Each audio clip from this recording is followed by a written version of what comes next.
안녕하세요. 잡시광입니다. 꽃게 등의 가을성 어기가 시작된 이번 달 들어 중국어선들의 불법 조업이 극성을 부리고 있습니다.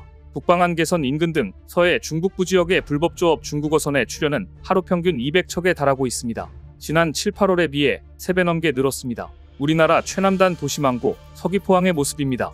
크레인이 거대한 그물을 쉴 새 없이 끌어올립니다. 어느새 항 한편이 그물로 가득 찼습니다. 길이가 최대 1km나 되는 초대형 어구 중국어선이 설치한 불법 범장망입니다. 해경과 남해어업관리단이 민간어선과 함께 이어도 인근 해상에서 수거했는데요. 범장망을 고정하는 닻을 옮기는 작업은 특히 위험합니다. 하나씩 로프에 걸어 옮겨야 합니다. 수거, 처리에 드는 돈만 수억 원, 끄집어내지 않았다면 바다에 가라앉아 죽음을 부르는 초대형 덫이 되었을 겁니다.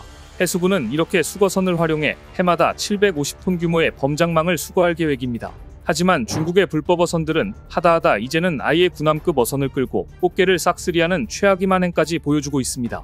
해경 고속단정이 중국 어선을 향해 빠르게 다가갑니다. 배를 세우라는 경고에도 어선이 속도를 줄이지 않자 해경대원들이 배로 뛰어오릅니다. 얼마 전 인천 대청도 남서쪽으로 56km 떨어진 바다에서 불법 조업을 하던 중국 어선 4척이 해경에 납포됐습니다. 2척은 430톤급 대형 어선이었고 탑승한 선원은 모두 60명이나 됐습니다. 어선에는 해경의 진입을 방해하기 위한 쇠창살과 철사가 설치돼 있었습니다. 중국 어선들은 그물을 걸고 천천히 항해하면서 일대 물고기를 쓸어담는 쌍끌이 방식으로 불법 조업을 했던 것으로 파악됐습니다. 수온이 낮아지면서 까나리와 오징어 어장이 일부 형성되고 있고 그에 따라 중국 불법 조업 어선들도 극성을 부리고 있습니다. 꽃게가 제철을 만난 요즘 중국 어선들이 하루 평균 200척이나 출몰하고 있는데 심지어 원양어선급에 달하는 대형 어선들까지 적발됐습니다. 이처럼 중국 어선들이 기승을 부리자 한국은 이에 대응하기 위해 항공기를 동원해 중국 어선들 단속에 나서고 있습니다. 지난 9일 충남 태안의 경렬비열도 남서쪽 93km 해상에서 중국 어선 12척이 발견됐습니다. 이들은 우리 해역으로 침입을 시도했습니다. 불법 조업을 하려던 것으로 추정되는데 순찰 중이던 해경 항공대가 저고도 비행으로 어선들을 내쫓았습니다. 바다 한가운데에 오성홍기가 달려있는 어선 12척이 모여 있습니다. 일부 어선에서는 어망을 살피고 만지는 모습도 보입니다. 어선을 발견한 해경은 곧바로 해역을 순찰 중이던 항공대를 투입하고 인근 경비함정에 상황을 전파했습니다. 투입된 순찰기는 낮은 고도로 위력 비행을 하는 한편 퇴거명령 방송을 하며 중국어선 12척을 모두 내쫓았습니다. 이번에 중국어선들이 혼비백산 달아난 건 한국이 투입한 순찰기의 저공비행 때문이었습니다. 불법 어선들이 감지되자 우리 해경은 즉시 인근 해역을 순찰 중이던 해경사나 무한항공대의 순찰기를 긴급 투입해 저고도 위력 기동과 퇴거 방송을 했습니다.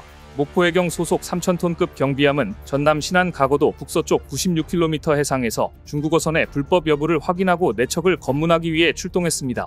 이처럼 하늘과 바다에서 협공을 하자 불법 조업을 하려던 중국어선 12척은 혼비백산 달아나려 했는데요. 우리 측 배타적 경제 수역에 무단으로 들어온 이 무허가 어선들은 우리 해역에서 불법 조업을 하려던 것으로 추정됩니다. 조사 결과 이들어서는 조업에 따른 위반 사항은 없는 것으로 밝혀졌습니다. 이달 초순부터 서남 해역에 어장이 형성되면서 중국어선의 불법 행위가 기승을 부리고 있는데요. 지난 5일에는 인천 소청도 앞바다에서 불법 조업을 하던 중국어선 한 척이 지난달 24일에도 서해상에서 어선 4척이 해경에 납포됐습니다. 해경은 중국의 국경전련휴가 끝나면서 중국어선의 불법 행위가 더욱 기승을 부릴 것으로 내다보고 대비태세를 강화한다는 방침입니다. 지금도 여전히 한국 해경은 불법 중국어선들과 바다에서 사투를 벌이고 있습니다. 물론 납포 소식도 끊이지 않고 있습니다. 얼마 전 제주 마라도 앞바다에서 불법 조업을 한 중국어선이 붙잡혔는데요. 우리 해경 경비함정이 납포한 불법 어선을 정밀 검색하자 망목 규정을 위반한 그물이 발견됐습니다. 투망한 그물을 걷어 확인한 결과 망목 42mm의 자루 그물을 사용하고 있는 사실을 적발한 것입니다. 한중어선 조업 조건에 따르면 유망어선은 자루 그물 망목 50mm 이하는 사용하면 안 되게 되어 있지만 중국어선들 중 일부는 이렇게 금지 어망을 사용하고 있었습니다. 최근 중국어선들의 수법은 점점 더 교묘해지고 있습니다. 원래 선박 자동 식별 장치는 선박의 위치를 자동으로 식별해 선박 상호간 안전하게 조우하거나 해상에서 조난 시 신속한 대응 태세를 확보하기 위해 도입된 기계인데요. 중국어선들은 이를 불법 조업을 할 때 자신들의 위치를 숨기기 위해 사전 AIS 장치를 끄고 우리 관할 해역으로 진입하는 사례가 비일비재합니다. 또 허가수역 외측에 바짝붙어 조업하다 경비함이 자리를 뜬 틈을 타 치고 빠지는 게릴라식의 조업이 성행하고 있습니다. 그래서 제주해경은 기본적인 어획량 축소기재, 입주력 위반, 망목 위반 등을 비롯해 올해 새롭게 추가된 조업 조건인 AIS 설치 및 상시 작동 여부, 서류상 국제 총톤수와 실제 선박과의 차이를 중점적으로 단속하고 있습니다. 더불어 원거리 감시 시스템, 수산정보 통합 시스템 등을 활용해 중국어선의 분포 현황과 입주력 정보를 단속에 활용하고 있는데요. 무엇보다 단속 전 항공 순찰을 통해 조업 분포, 특이 동향을 파악하고 이를 공유해서 무허가어선 단속 시 항공기와 해공 합동작전을 벌이고 있는데, 이 합동작전이 최근 성과를 거두고 있습니다. 중국 당국은 자국 어민에 대한 단속을 약속했지만 눈 가리고 아웅하기 수준입니다. 반면 중국은 남중국해 분쟁 지역에서는 타국 어민들에게는 가혹할 정도로 심한 단속을 하고 있습니다. 특히 베트남 어민들에게는 너무나 가혹합니다. 참다 못한 베트남 정부가 남중국해 영유권 분쟁 지역에서 자국 어민들이 중국의 법집행 당국에 의해 잔혹한 공격을 당해 부상을 당했다고 공개 항의하는 일이 벌어졌습니다. 지난 3일 관영 베트남 뉴스통신, 로이터 통신 등에 따르면 팜투앙 베트남 외교부 대변인은 성명을 내고 베트남 호황사군도, 즉 파라셀군도에서 조업하던 베트남 어민과 어선에 대한 중국 법집행 당국의 잔혹한 처우에 대해 극히 우려하고 분노하며 단호하게 항의한다고 밝혔습니다. 지난달 29일 파라셀군도에서 조업한 베트남 어선 한 척이 외국 선박 2척의 공격을 받아 어민이 10명이나 다쳤는데요. 보도에 따르면 외국 선박 선원들은 베트남 어선을 쫓아 올라타서 선원들을 철봉으로 때렸으며 어민 3명이 공격으로 다리와 팔이 부러지는 사고를 당했습니다. 베트남의 성명은 중국 외교부가 사건을 확인한 지 하루 만에 나왔는데요. 중국 외교부는 지난 1일 베트남 선박이 중국의 허가 없이 파라셀 제도 주변 해역에서 불법으로 어업을 했으며 중국 당국이 이를 중단하기 위한 조치를 취했다고 밝혔습니다. 중국 외교부는 현장 조치는 전문적이고 절제된 상태에서 집행됐으며 부상자는 발견되지 않았다라고 했지만 베트남 측의 말은 달랐습니다.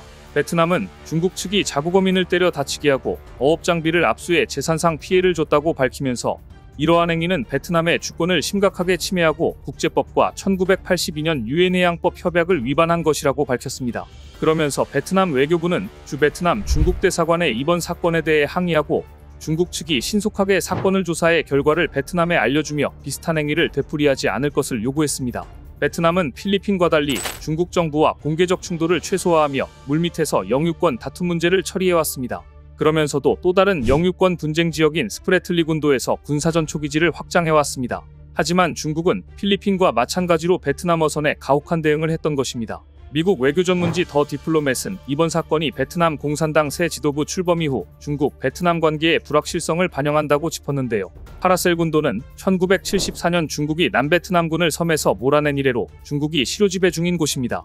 하지만 베트남 정부는 이 군도에 대한 영유권을 주장하고 있습니다. 이처럼 중국이 자국 어민들에게 가혹한 대응을 하고 사과의 말도 없자 베트남 역시 중국에 대응하기 위해 한국의 함정을 활용하기 시작했습니다. 얼마 전 한국해양경찰청은 베트남에서 해양경찰 경비함정 양해인도식을 거행했습니다. 베트남에 양도된 경비함정들은 지난 30여 년간 우리 서해와 제주 해역을 수호하다가 올해 초 퇴역한 100톤급 111정과 25톤급 P126정이며 부산 해양경찰 정비창에서 1개월간의 수리를 마치고 1만 톤급 화물선에 적재돼 베트남에 인도됐습니다. 앞으로 100톤급 경비정은 베트남 연안 경비를 담당하고 25톤급 경비정은 메콩강을 비롯한 내륙수로 경비를 담당함으로써 베트남에서 새로운 해양 치안과 안전 임무를 수행할 예정인데요. 최근 우리나라와 베트남의 외교관계가 포괄적 전략 동반자 관계 수준으로 올라가면서 한국은 경비함정 양도를 통해 베트남 연안과 내륙수로 치안 및 안전관리에 기여할 전망입니다. 이런 기여를 통해 한국 방산무기의 우수성을 알게 된 베트남 역시 한국 방산무기를 원하게 될 것으로 전망됩니다. 남중국해 영유권 분쟁으로 중국과 필리핀 간 긴장이 격화되고 있는 가운데 최근 필리핀에서 한국을 향한 간절한 외침이 전해져 오고 있다고 합니다. 최근 중국 선박이 필리핀 선박을 고의로 들이받고 물대포를 발사하는 등 그야말로 막 나가고 있어 혼쭐을 내줘야 하는 상황이 됐기 때문인데요. 얼마 전 필리핀에서 대한민국 조선의 양대산맥인 HD현대중공업과 하나오션이 맞붙으며 뜨거운 라이벌 분위기를 만들어 전 세계 방산업계에 이목이 쏠렸습니다. 지난 8월 필리핀 마닐라에서 열린 아시안 방산안보 전시회 아다스 2024에서 HD현대중공업과 하나오션이 각자의 수상함과 잠수함 모형을 전시하며 필리핀 해군력 증강 사업의 최대 경쟁자로 맞섰기 때문인데요. 그것도 그럴 것이 국내 대표 방산 기업들이 외국 정부를 대상으로 하는 무기 전시회에서 서로 겹치는 아이템으로 세일즈를 하는 모습이 낯선 광경이라 보는 이들 역시 이색적이라는 이야기가 많았습니다. 실제로 이번 필리핀 전시회에는 미국, 영국, 프랑스, 스페인, 스웨덴 등 전 세계 30개국 200여 개 기업이 참여했는데 한 국가에서 2개 이상의 기업이 같은 무기 체계를 들고 나온 곳은 없었습니다. 물론 HD현대중공업과 하나오션이 서로 힘을 준 부분은 달랐는데 HD현대중공업은 수상함에 하나오션은 잠수함에 포커스를 맞췄습니다. 사실 HD현대중공업은 이미 필리핀과 2016년 2600톤급 호위함 2척, 2021년 3200톤급 초계함 2척, 이듬해 2400톤급 원해 경비함 6척 등 10척의 수상함 건조 계약을 체결했었는데요. 조기 인도된 첫 호위함 호세리자람이 2020년 하와이에서 열린 림팩 훈련에 참여해 성능을 인정받으면서 후속 계약을 연달아 이뤄낸 것입니다. 여기에 HD현대중공업에서 처음으로 필리핀과 수출한 함정에 대한 MRO 사업을 계약했고, 함정 수출에서는 최초로 현재 진행 중인 필리핀 함정 건조의 자국 근로자를 참여시키면서 상호 신뢰를 두텁게 만들었습니다. HD현대중공업은 이를 토대로 초계함 후속 사업 수주와 잠수함 사업까지도 따내겠다는 계획입니다. 반면에 필리핀에 수출 실적이 없는 하나오션은 자신들의 주특기인 잠수함에 사활을 걸었습니다. 현재 필리핀은 중국과 남중국해를 두고 해양 영유권 갈등을 빚고 있는데 잠수함은 양국의 대표적인 비대칭 전력입니다. 사실 필리핀은 아직 잠수함이 없는데 앞서 필리핀 해군 고위 관계자들은 하나오션의 잠수함에 큰 관심을 보였다고 합니다. 이에 하나오션은 한국 해군 최신 잠수함인 장보고 3 배치2를 필리핀 작전 운용에 맞게 개량한 2800톤급과 1400톤급 잠수함을 주력으로 홍보했습니다. 많은 섬과 복잡한 해안선을 가진 필리핀 근해에서 잠수함을 운용하려면 강력한 자막 능력에 더해 기동성과 높은 성능이 요구되기 때문입니다. 하나오션은 국산화율 80% 이상인 자체 설계 역량과 함께 4300톤급 호위함을 같이 전시해 수상함 시장 진출을 위한 포석도 깔아놓았는데요. 이렇듯 치열한 경쟁이 예상되지만 어찌 보면 결과적으로는 대한민국 방산이 필리핀 해군 사업을 따놓은 당상이라 수주 소식을 기다리기만 하면 될 것으로 보입니다. 사실 벌써부터 이런 기류가 흐르는 건 앞서 필리핀이 한국이 건조 중인 충남급 호위함을 우선 구매하고 싶다고 제안해왔기 때문입니다. 남중국해를 둘러싼 군사적 긴장이 높아지면서 필리핀은 중국에 맞서기 위해 국방력을 강화하고 있는데요. 이런 상황에 한국과 탄탄한 관계를 쌓아온 HD현대중공업에 다시 한번 파트너가 돼줄 수 없겠냐는 제안을 해온 겁니다. 필리핀 최대 일간지 필리핀 데일리 인콰이어러 등 외신에 따르면 필리핀은 중국과의 영유권 분쟁에 대응해 해군력을 강화하기 위해 최소 46척의 원해 경비함을 도입할 예정으로 HD현대중공업이 잠재 파트너로 거론되고 있습니다. 2016년부터 10척의 주문을 이행하며 필리핀과 탄탄한 관계를 쌓은 HD현대중공업이 낙점된 겁니다. 앞서 말씀드렸던 것처럼 필리핀은 중국과 남중국해 영유권 분쟁을 벌이고 있는 중으로 최근 들어 중국 해안경비대와 여러 차례 충돌하면서 추가 선박 구매를 추진했습니다. 기존에 있던 2척만으로는 넓은 해역을 순찰하기에 부족하다고 판단했기 때문인데 올해 들어 일본으로부터 97m 길이 다목적 대응함 5대를 샀습니다. 하지만 일본 선박으로는 역부족이었는지 결국 필리핀은 한국에게 SOS를 쳤고 자신들의 안보를 강화하는데 힘을 실어달라고 요청해 온 겁니다. 그리고 이에 앞서 필리핀과 한국은 2028년까지 예정돼 있는 필리핀 군 현대화 사업에서 한국의 적극적인 참여를 약속했는데 이런 일환으로 해양경찰청과 PCG는 협력을 위한 MOU도 체결하기도 했습니다. 이렇듯 양국의 공고한 관계에 힘입어 새 선박을 건조할 후보로 HD현대중공업이 거론되고 있는 건데요. 사실 이번에 필리핀의 요청이 다급하게 진행된 건 최근 HD현대중공업이 차세대 호위함을 이르면 다음 달 우리 해군에 조기 인도할 수 있다는 이야기를 전해 들었기 때문으로 보입니다. 인도가 계획대로 완료되면 현대중공업은 필리핀 호위함인 호세리잘에 이어 또 다른 함정 조기 인도 사례를 기록하게 되는데 이때를 놓치지 않고 필리핀에서 선수를 친 겁니다. 실제로 조선업계에 따르면 HD현대중공업이 다음 달 해군에 정조대왕함과 충남함의 선도함을 인도하는 걸 목표로 시험평가를 진행 중인 것으로 알려졌습니다. 이에 따라 충남함의 기존 인도 예정일은 올해 12월로 다음 달 인도하면 납기를 한 달여 앞당기게 될 것으로 보이는데 수출 역시 빠르게 진행될 가능성이 큽니다. 필리핀이 눈독을 들이고 있는 충남함은 대한민국 해군의 최신형 3600톤급 호위함으로 울산급, 인천급, 대구급에 이어 건조된 국내 최대 최고 성능의 호위함으로 꼽힙니다. 충남함은 총 6척의 울산급 배치3의 첫 번째 함정으로 지난 2017년 전역한 1500톤급 호위함인 충남함의 한 명을 이어받았습니다. 충남급 호위함은 대구급보다 길이는 7m, 경하 배수량은 800톤 늘어났고 생존성과 대공, 대잠, 표적에 대한 탐지, 추적 능력이 향상됐습니다. 총길이 129m, 너비 15m, 중량 3,600톤, 최대 속력은 55km로 360도 전방위 탐지, 추적, 대응이 가능한 사면 고정형 다기능 위상 배열 레이더를 복합 센서 마스트에 탑재한 게 특징입니다. HD현대중공업 관계자는 충남함에 대해 하이브리드 추진체계 방식을 적용해 소음이 적게 발생하는 전기 추진 방식으로 잠수함의 탐지 위협에서 벗어난다며 유사시에는 가스터빈 추진을 이용한 고속운항이 가능해 작전 수행 능력이 향상됐다고 강조했는데요. 이렇듯 우리 방산업계가 수십 년간 쌓아온 기술력을 집대성한 고품질의 최첨단 함정을 필리핀에서 간절히 원하고 있는 상황입니다. 필리핀에서 충남함을 오매불망 손꼽아 기다리고 있는 건 중국 해군을 상대할 수 있는 게 대한민국밖에 없다는 판단에 따른 것으로 보이는데요. 그런데 서해 앞바다에 자주 출몰하던 중국 어선들이 한국의 전투함으로부터 큰 코를 다치자 최근엔 다른 곳으로 눈을 돌려 문제를 일으키고 있다고 합니다. 생선의 씨를 말리는 이른바 싹쓸이 조업으로 악명 높은 중국이 이제는 지구 반대편 남미 앞바다에 출몰해 온갖 피해를 주고 있다는데요. 대표적인 피해 국가는 아르헨티나로 대서양에 대규모 중국 선단이 출현해 바짝 긴장하고 있는 상황으로 태평양과 대서양을 가리지 않고 남미를 휩쓰는 중국 어선이 매년 1에서 6월까지 아르헨티나 앞바다로 몰려들고 있습니다. 때를 지어 몰려다니는 중국 어선은 그야말로 공포와 경계의 대상인데 다름 아닌 악명 높은 싹쓸이 조업 때문에 문제가 많습니다.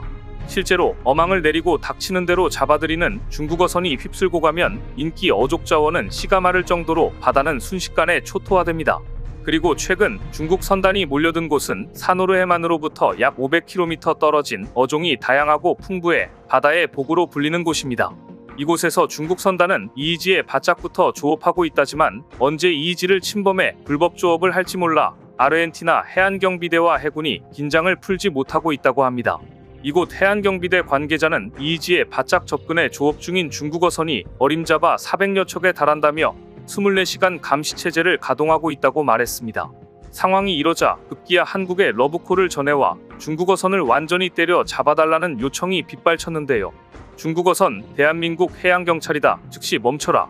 주요 외신에서 공개한 영상을 보면 몰아치는 파도를 뚫고 대한민국 해경이 중국 어선을 향해 거침없이 다가가며 엄포를 놓았습니다. 해경은 삐용삐용 사이렌을 울리고 깃발을 흔들며 정선 명령을 내렸는데 이를 본 중국 선원들이 순식간에 제압당하며 항복했습니다. 중국 선원들은 한국 해경이 모습을 드러내자 당황한 기색이 역력했고 이내 곧 지시에 따르며 모습을 감췄는데요. 이렇듯 서해에서 중국 어선을 때려잡던 한국 해경의 무자비한 모습을 기억하고는 저항 없이 순응하는 중국 어선들의 모습에 인상 깊었던 남미에선 역시 한국이다라는 이야기가 퍼지고 있다고 합니다. 이렇듯 최근 중국이 도를 지나친 모습을 자주 드러내자 참고 있던 한국이 들고 일어나 본격적으로 중국 불법 어선을 뿌리 뽑으려 이를 갈았다고 하는데요. 우리 해경은 황금어장을 지키기 위해 중국 불법 조업 어선을 납포하는 등 최근에 더욱더 고삐를 쬐고 있습니다. 이달 초 새벽 허가 없이 조업하다가 단속에 적발되자 달아나는 중국 어선을 해경 고속단정이 빠르게 뒤쫓습니다. 추격 10여 분 만에 어선을 세워 위반 사항을 적발하고 불법 조업 혐의로 납포했습니다. 중국 어선이 해경 단속을 피하려고 치고 빠지는 수법을 쓰지만 한국형 다목적 헬기 수리온의 철통 감시로 꼼짝없이 걸려들고 있습니다. 그것도 그럴 것이 해양경찰 헬기로 도입된 수리온은 기동 헬기를 기반으로 해양 치안 유지, 수색 구조 등을 위한 다양한 첨단 임무 장비들이 탑재돼 있는데요. 최대 200개의 표적을 자동 추적할 수 있는 탐색 레이더와 고성능 전기광학 적외선 카메라를 비롯해 헬기, 선박, 위치 식별 장비, 탐색 구조, 방향 탐지기 등이 탑재돼 촘촘한 감시가 가능합니다. 이러는 상황에 중국 어선들도 혀를 내두르며 이제 다 끝났다고 탄식하고 있다는데요. 중국의 도넘은 행각이 과연 언제까지 이어질 수 있을지 관심 있게 지켜보겠습니다. 천조국으로 불리는 미국에서 항모 때문에 최근 골머리를 앓고 있다고 합니다. 안 그래도 해군력을 강화하고 있는 중국 때문에 항모 건조에 열을 올리고 있는 중이었는데 결함이 발견되면서 절체절명의 위기에 빠진 건데요. 상황이 이러자 앞서 대한민국의 정조대왕함을 본 미국이 여기에 바로 답이 있다며 결국 중대결단을 내렸다고 합니다. 세계 최강으로 알려진 미국 항모에 치명적인 결함이 발견되면서 최근 미국이 멘붕에 빠졌습니다. 원래도 미국 해군 함정을 건조하는 조선소들의 문제 때문에 제때 함정을 인수하지 못해 고민이 깊었지만 이번에는 용접 문제 때문에 걱정이 더해졌다고 하는데요. 워싱턴 포스터에 따르면 지난달 미 해군 함선을 건조하는 주요 조선소 중 하나인 버지니아주 뉴포트 뉴스 조선소에서 함선에 치명적 문제를 불러올 수 있는 용접 문제가 발생했다는 사실이 밝혀져 발칵 뒤집어졌습니다. 이러한 사실을 앞서 미 군사매체 USNI가 처음 보도했는데 그 후 미 의회에서 해군에게 답변을 요구할 정도로 심각한 문제로 받아들여지고 있기 때문입니다. 보도가 나간 뒤 뉴포트뉴스 조선소를 보유한 헌팅턴 잉걸스 인더스트리즈는 일부 용접공이 특정 용접 절차를 고의로 회피했다는 사실을 발견했다는 내용을 발표했는데 악의적인 의도는 보이지 않았으며 즉시 시정 조치를 취했다고 전했습니다. 그러나 구체적인 시정 조치나 장기적인 해결책을 밝히지 않은 상태로 이에 대해 미 해군은 조사 결과 함정 운항에 큰 지장을 주지는 않는다고 밝혔습니다. 사실 이번 사태는 미국 조선업체들의 문제를 단적으로 보여주는 한 사례로 보이는데요. 이런 가운데 중국과 해양 패권 경쟁에서 큰 위협을 느끼고 있는 미국의 발등에 불이 떨어지며 몹시 절박한 상황에 놓였다고 합니다. 이대로 가다가는 중국과의 해전에서 연패할 거라는 이야기가 미국 내에서 퍼지는 등 미국이 중국의 해군력 증강에 느끼는 공포감이 최근 더 커지고 있는 중인데요. 사실 미국의 조선업 괴멸이 중국과의 해양 패권 경쟁에 심각한 타격을 입힐 것이란 우려는 미국 내에서 꾸준히 제기되어 왔었지만 이번에 미 항모에서 치명적인 결함이 발견되면서 우려가 현실이 되는 것 아니냐는 걱정이 커진 겁니다. 상황이 이러자 미국은 곧바로 구축함 건조를 추진할 거라며 최근 하나오션의 미 필라델피아의 필리조선소 인수를 주목하고 있다고 합니다. 실제로 이런 분위기는 해당 딜이 마무리되자마자 카를로스 델토로 미 해군성 장관이 해군 홈페이지에 올린 성명에서도 확인되고 있습니다. 그는 한화의 필리조선소 인수는 우리의 새로운 해양 치국 위판도를 뒤집는 중요한 사건이라고까지 언급했습니다. 딜이 성사된 직후 방산업계에선 하나오션이 조선소 인수를 통해 연간 20조 원에 달하는 미국 해군 함정 유지, 보수, 운영, MRO 시장에서 유리하게 됐다고 평가하기도 했습니다. 미국은 미국 내 항만을 운항하는 선박 건조를 미국 안에서만 할 수 있도록 강제한 존스법을 적용하고 있습니다. 그런데 최근 미국이 중국에 맞서기 위해 구축함 건조에 바로 나서겠다고 하면서 우리에게 더욱더 큰 수확을 가져다 줄 것으로 보이는데요. 이런 분위기를 반영하듯 얼마 전 미 싱크탱크에서 미국이 중국 해군과의 싸움에서 이기려면 한국과 같은 조선업이 강한 동맹과 협력을 강화해야 한다는 조언까지 나왔습니다. 실제로 전략국제문제연구소 CSIS는 중국이 빠른 속도로 해군을 증강하는 가운데 미국의 해군력은 약해지고 있다면서 지금의 해상 우위를 유지하려면 한국과 협력해야 한다고 제안했습니다. CSIS는 중국이 운영하는 전함이 234척으로 미 해군의 219척보다 많다면서 한국의 해군이 미국과 함께 싸우면 중국에 대한 수적 열세를 극복할 수 있다고 평가했습니다. 미 해군 정보국에 따르면 중국 해군의 건함 능력은 그야말로 괴물 그 자체로 여겨집니다. 실제로 중국은 미국 최대 조선소보다 훨씬 거대한 조선소들을 수십 개나 보유하고 있으며 중국의 건함 능력은 미국 대비 최소 230배 이상으로 분석됐습니다. 이렇듯 수적으로 중국에게 밀리기 시작한 미국이 결국 자국의 해군력 증강을 위해 세계 최고 기술력을 보유한 한국과 최대한 빨리 손잡아야 한다고 SOS를 치고 있다는데요. 실제로 뛰어난 기술력과 생산 역량을 갖춘 정조대왕함을 건조한 한국에 답이 있다며 한국 조선업체들과 협력해야 한다는 외신 보도가 이어지고 있는 중입니다. 최근 월스트리트 저널, 블룸버그, 파이낸셜 타임스 등 미국 주요 매체들은 미국의 조선업이 중국에 뒤처지고 있는 상황을 지적하고 있는 상황입니다. 앞서 말씀드렸던 것처럼 중국은 현재 미국보다 더 큰 함대를 운영하고 있으며 최신 함정 규모에서도 중국이 우위를 점하고 있다는 평가를 받고 있습니다. 생산 능력에서도 중국 조선소들은 정부의 공적자금 지원을 받아 연간 최대 2,300척을 생산할 수 있지만 미국은 연간 최대 10척 정도만 건조할 수 있는데 작년에 중국은 약 1,700척을 수주한 데 반해 미국은 5척에 그쳤습니다.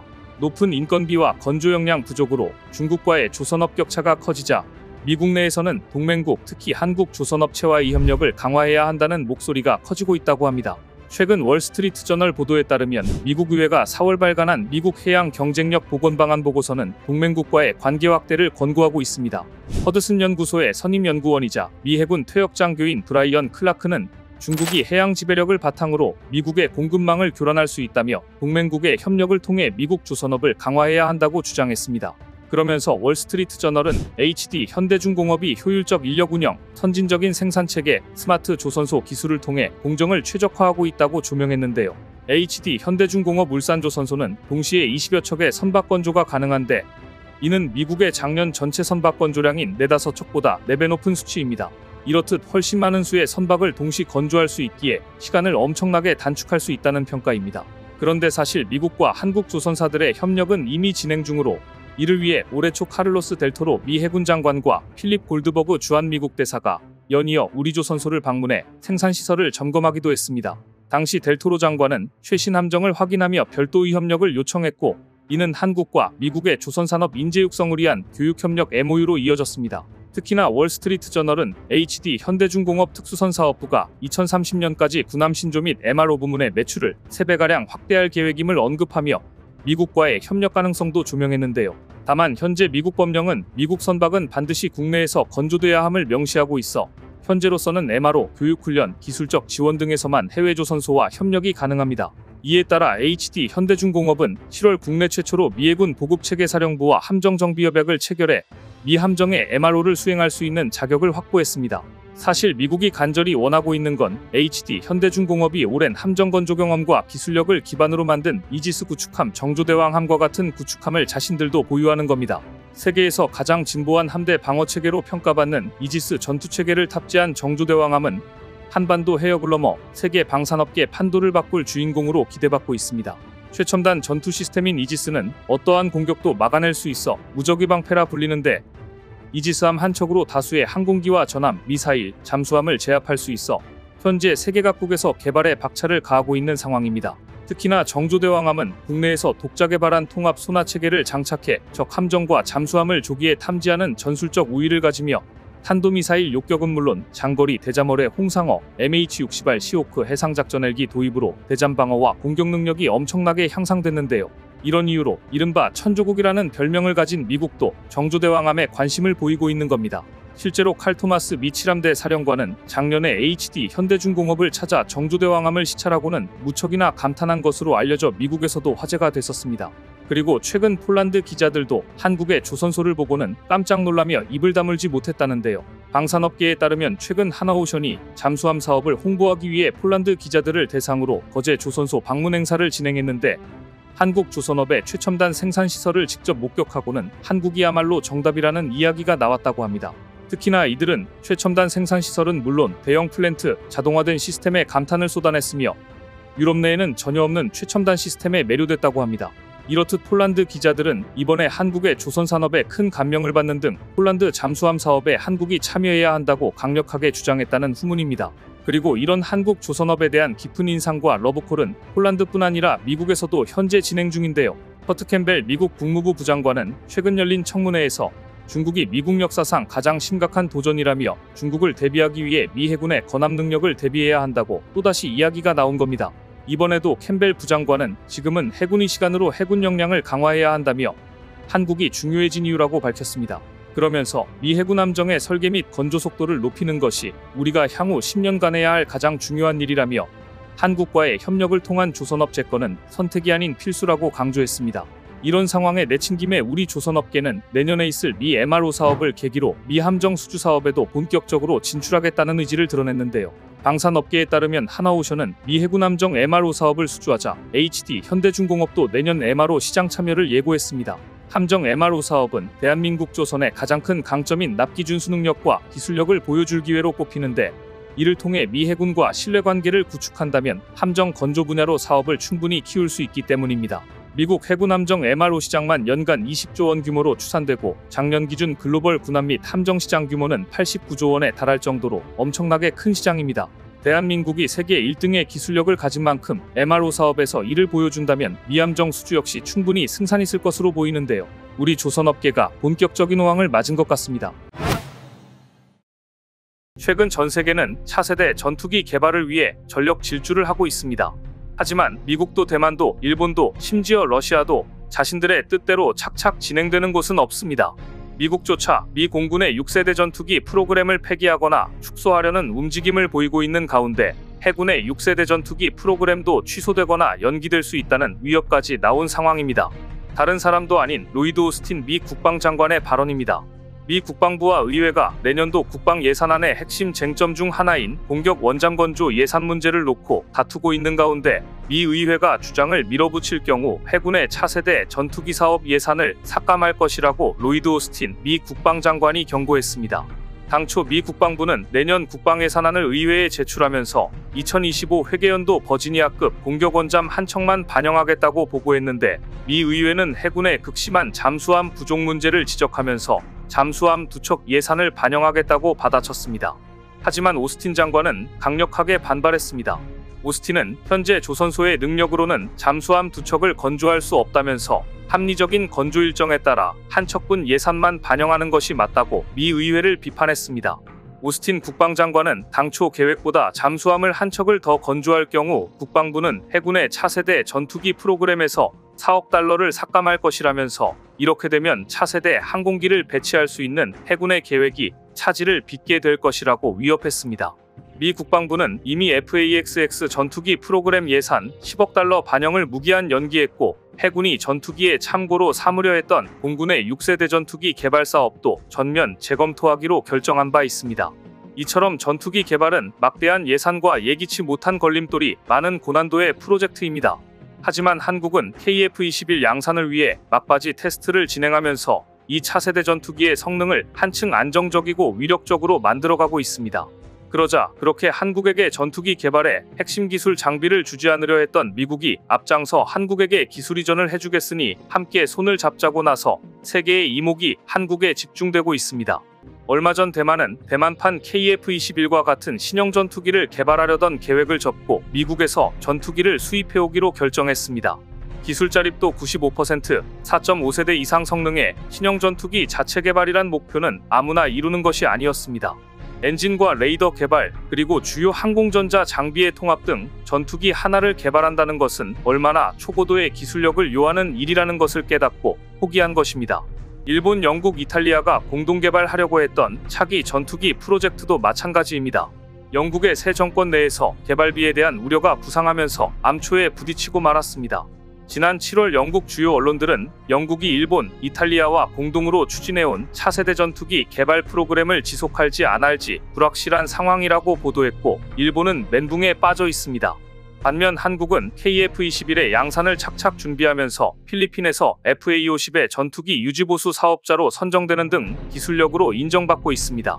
심지어 카이가 개발한 FA-50은 최근 호주 합동 공중훈련에서 소외된 사브의 4.5세대 전투기 자스-39 그리펜의 완승을 거뒀습니다. FA-50PH는 상호간 평가를 위해 실시한 도그파이트 훈련에서 태국 왕립공군의 자스-39 그리펜에 승리했는데요. 도그파이트는 전투기 간 전투로 격추전 또는 근접전으로 불립니다. 이번 훈련에서 공중전 세부 사항은 공개되지 않았지만 근접 공중전에 초점을 맞춘 것으로 알려졌습니다. 무엇보다 이 훈련을 통해 FA-50의 공중전 능력을 입증했을 뿐 아니라 직접 FA-50을 운용한 필리핀은 물론 FA-50 도입을 원하는 국가의 우수한 성능을 제대로 홍보할 수 있었습니다.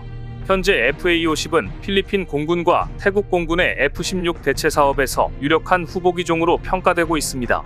내친 김에 한국은 필리핀과 1949년 수교 이후 75년 만에 전략적 동반자 관계로 두 나라의 관계를 격상시켰습니다. 남중국해에서 중국의 전횡이 심각해지고 부딪히는 일이 잦아지자 위협을 느낀 필리핀이 중국이라는 적을 상대하기 위해 한국과 단순한 무기 거래를 넘어 보다 긴밀한 협력 체계를 구축하고 최적의 군사 협력 파트너로 나아가길 원했기 때문입니다. 필리핀은 오는 2028년까지 진행하고 있는 군 현대화 3단계 사업에 한국이 적극적으로 참여할 예정인데요. 과거의 필리핀은 동남아시아 군대 중에서도 상당히 노후화된 군대로 유명했고 이를 타개하려는 목적으로 3단계에 걸친 현대화 작업을 진행하고 있는데 2023년부터 2028년까지 완전한 전력체계 구축을 목표로 한 세 번째 단계를 진행하고 있습니다. 그 중에서도 주목할 점은 필리핀 해군의 잠수함 도입과 필리핀 공군의 다목적 전투기 도입 사업입니다. 한국은 이전부터 필리핀의 잠수함 전투기 도입 사업에 많은 공을 들여왔습니다. 최근 한국의 방산업체는 도산 안창호급 잠수함을 기반으로 필리핀의 예상과 작전 상황에 적합하도록 배수량 2,800톤급을 제안했고 최대 40대의 다목적 전투기 도입을 희망하는 필리핀은 한국의 KF-21 블록원으로 채우기를 희망하고 있는데요. 이러한 시점에서 양국의 전략적 동반자 관계를 맺고 한국이 필리핀의 군 현대화 사업에 적극적으로 참여하게 된다는 것은 한국 방산업체 수출 증대에 매우 큰 도움이 될 것으로 예상됩니다. 남중국해에서 중국의 전횡이 심각해지고 있는 상황이라 한국은 필리핀과의 협력 강화를 위해 신형 함정의 건조 속도를 앞당기고 있으며 필리핀은 한국산 함정을 통해 필리핀의 전력을 강화해 남중국해를 활보하는 중국의 군함과 해경선 도발을 억제하기를 고대하고 있습니다. 필리핀을 비롯해서 유럽 국가들까지 아직 양산도 하지 않은 KF-21을 원하는 상황이 된 것은 미국도 못한 걸 한국이 해냈다는 말을 들을 정도로 나날이 성능이 업그레이드 되고 있기 때문입니다. 최근 KF-21은 조종사가 조종기를 놔도 기체가 살아난다는 고난도의 고바등각 비행을 선보일 정도로 안정성이 돋보였고, 미티어 등 중장거리 공대공 미사일을 탑재했을 뿐 아니라 우리가 도입한 KC-330의 공중급유를 성공하는 등 안정성 및 각종 시험 발사와 급유에까지 성공해 양산을 앞두고 나날이 성능이 업그레이드 되고 있는 상황입니다. 특히 한국의 전투기 발전을 경계한 미국이 능동전자주사식 첨단 레이더인 A사 레이더를 비롯한 전투기 핵심 장비 4가지를 이전하지 않았음에도 불구하고 한국은 그 핵심 장비들을 스스로 만들었던 것입니다. 한국이 스스로 A사 레이더급의 레이더를 만들게 되면 다른 나라의 레이더를 사와서 KF-21에 붙이는 것은 누워서 떡먹기이기 때문에 미국은 그렇게 극구 기술을 주지 않으려고 애를 썼지만, 한국은 핵심 장비는 물론 전투기 안에 임무 컴퓨터까지 개발해 버렸던 것입니다. 그래서 지금은 오히려 미국이 이렇게 핵심 기술을 주지 않았던 것을 전화위복이라고 생각하고 있습니다. 만일 KF-21 개발 초기에 미국이 A사 레이더 기술부터 핵심 장비 기술을 보내줬다면 KF-21을 수출할 때 미국 정부로부터 수출 승인을 일일이 받아야 하는 걸림돌이 있었을 테니까 말입니다. 이렇게 KF-21 양산을 위한 한국의 준비가 놀라워서인지 유럽 방산업계에서는 아직 전력화도 이루어지지 않은 한국형 전투기의 위협을 느껴 벌써부터 긴장하고 있습니다. 프랑스 군사전문지 메타디펜스 프랑스는 양산이 시작된 한국 KF-21 보라매가 전통의 강호인 유럽 항공업체들의 심각한 위협이 될 것이라는 분석 기사를 실었는데요. 업계에 따르면 초도양산에 들어가는 개발 분담금을 제외하면 KF-21의 가격은 대당 후속 군수 지원을 포함해 1,000억 원 수준으로 파악됩니다. 라팔과 타이푼은 대당 1,500억 원을 넘는 것으로 알려졌는데요. 그러자 메타디펜스 프랑스 역시 KF-21은 라팔이나 타이푼보다 가격 면에서 우위에 있다고 짚었습니다. 더구나 KF-21은 이제 막 양산에 돌입한 신규 기체로 향후 생산비 절감 요소가 반영되면 가격 경쟁력이 더 높아질 수 있습니다. 타이는 첨단 자동화 설비를 확대 도입해 생산성을 더욱 끌어올릴 계획입니다. 이런 장점들을 파악한 메타디펜스 프랑스는 이렇게 분석했습니다. KF-21은 검증된 기술 및 진화적 개발을 적용한 확장성까지 더해져 우수한 성능까지 보여줄 것이다. 5세대 전투기 카테고리에 완전하게 통합된 KF-21EX는 세계 전투기 시장에서 라팔, 타이푼, F-15EX보다 한 발 앞서게 될 것이 명백하다. 유럽 국가들이 긴장해야 한다는 이야기입니다. 한국이 이 정도까지 올라오자 미국은 차세대 헬기 기술도 이전을 검토하고 있습니다. 미국 로키드 마틴이 한국항공우주산업 카이에 나토의 선택을 받은 첨단 헬기 X2 기술 이전을 모색 중이라는 보도가 나왔습니다. 특수작전용 대형기동 헬기 사업을 놓고 보잉과 경쟁하고 있는 로키드 마틴이 대형기동 헬기 수주를 위해 한국에게 기술 이전 카드를 꺼내든 것입니다. 카이와 로키드 마틴 시코르스키는 서울국제항공우주 및 방위산업 전시회 2023의 로키드 마틴 부스에서 전략적 파트너십 구축을 위한 상호 협력 이양서를 체결했습니다. 로키드 마틴 시코르스키는 카이와 함께 한국군에 앞으로 30년 동안 높은 효용성과 혁신적인 기술력을 갖춘 헬기를 제공할 수 있을 것을 확신한다고 밝혔습니다. 방위사업청은 내년부터 2031년까지 3조 7천억 원을 들여 특수작전용 대형기동 헬기 수십 대를 확보하는 사업을 진행할 계획인데요. 업계에서는 킹스탈리온으로 불리는 로키드 마틴의 다목적 대형 헬기인 CH-53K와 보잉의 CH-47F 치누크 헬기가 수주를 놓고 경합할 것으로 예상하고 있는데요. 누구보다 지금 글로벌 방산업계의 강자로 떠오른 한국과 손을 잡은 로키드 마틴이 전략적으로 유리한 고지를 점할 듯 싶습니다. 오늘 준비한 소식은 여기까지입니다. 댓글을 통한 여러분들의 많은 의견 기다리겠습니다.